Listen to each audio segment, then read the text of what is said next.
ان انا حاسس ان انا هموت. والله. ازيكم يا جماعه؟ عاملين ايه؟ كل جمعه وانتم طيبين وبخير وبصحه وعافيه وستر وكل اللي تتمنوه واكتر باذن الله.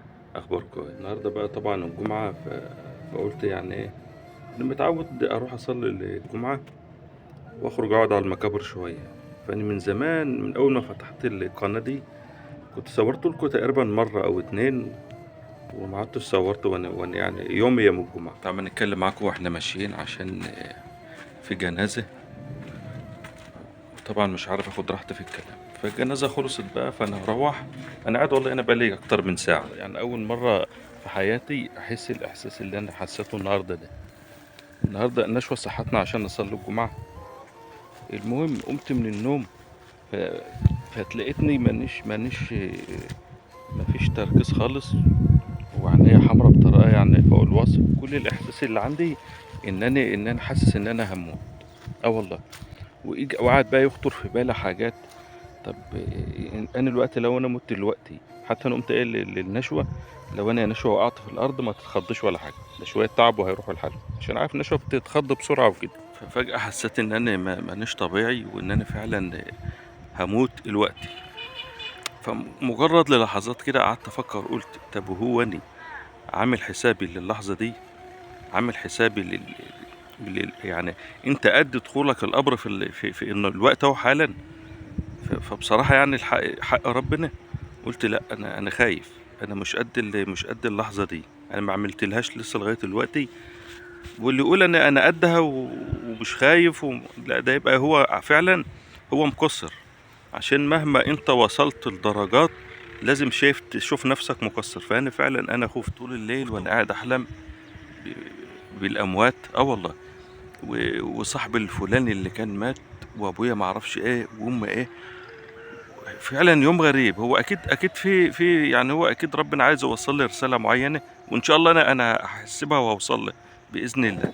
رحت اصلي. طول ما انا قاعد في المسجد مانيش طبيعي. قاعد كده، حتى وانا بقوم حاسس بدوخه او مركن على العمود بقى هنا، وقعدت على المقابر. فطبعا عدت على جباني طبيعي اول. قلت ده بني هاجي هقعد هنا، هدفن هنا معاك ولا هدفن مع امي؟ طبعا انت هتقول ما ينفعش الحريم مع الرجاله ولا كده، بس احنا عندنا هنا يعني ساعات بنعملها يعني. هتدفن هنا ولا هنا؟ طيب. إيه لو انا اتدفنت مع ابويا هنا، الجبانه مش هتنفع، مش هينفع تتفتح، عشان فيها كتير واتقفلت على كده، ما عادش ينفع تتفتح. يبقى انا هتدفن في الجبابين الجديده. فحكاياتها يا جماعه والله العظيم مش بديكوا طاقه سلبيه، يعني هو انا والله ما في نيه اتصور، بس هو الكلام يعني جاء. قلت اما اطلع ادردش معاكم. فيجي في بالي، يقول في عقل بالي ايه، وقفت ابص على الجبانه بتاعت ابويا، قعدت مثلا يجي ساعه كده. قلت جبانة ابويا دي يعتبر من اقدم المقابر اللي ورانا هنا دول، من اقدم مقابر هنا عندنا في القريه اللي احنا فيها في بلدنا يعني. وقعد يجي في بالي بقى حاجات. البني ادم كده كده لازم بيجي عليه اليوم اللي يتنسي. وقفت ابص للجبانه كده. قلت طيب، انا عارف جه ابويا، وعارف عمامي، وعارف جدي، وعارف.